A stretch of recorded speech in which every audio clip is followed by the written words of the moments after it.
नमस्कार, मैं हूं संजय कुमार अग्रवाल और आप देख रहे हैं नेशनल सोल्जर न्यूज। उत्तराखंड की वरिष्ठ कांग्रेस नेता इंदिरा हृदय के निधन की दुखद खबर आई है। नेता प्रतिपक्ष इंदिरा हृदय दिल्ली कांग्रेस की मीटिंग में शामिल होने गई थी। वहां हार्ट अटैक के कारण उनका निधन हो गया। उनके निधन की सूचना से कांग्रेस में शोक की लहर दौड़ गई है। उनके पार्थिव शरीर को उत्तराखंड लाने की तैयारी चल रही है। उत्तराखंड के मुख्यमंत्री त्रिवेंद्र रावत ने उनके निधन पर शोक जताया है।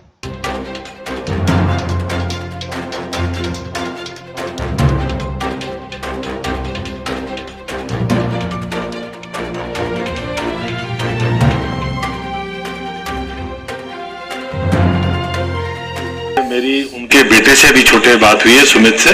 सुमित ने कंफर्म किया है कि उनकी माताजी का देहावसान हो गया है।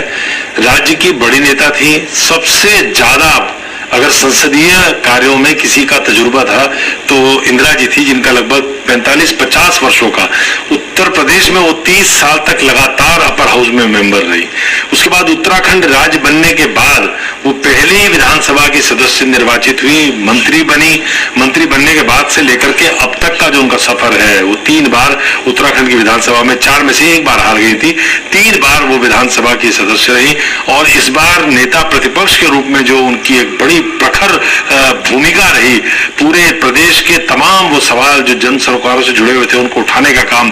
और उनसे सबसे बड़ी बात यह है कि रूलिंग पार्टी के लोग, विपक्ष के लोग भी उनसे मार्गदर्शन लेते थे, क्योंकि मैंने आपको बताया संसदीय कार्यों में नरेंद्र तिवारी जी के बाद अगर किसी को तजुर्बा था उत्तर प्रदेश में भी और उत्तराखंड में भी, तो वो डॉक्टर इंदिरा हृदय थी।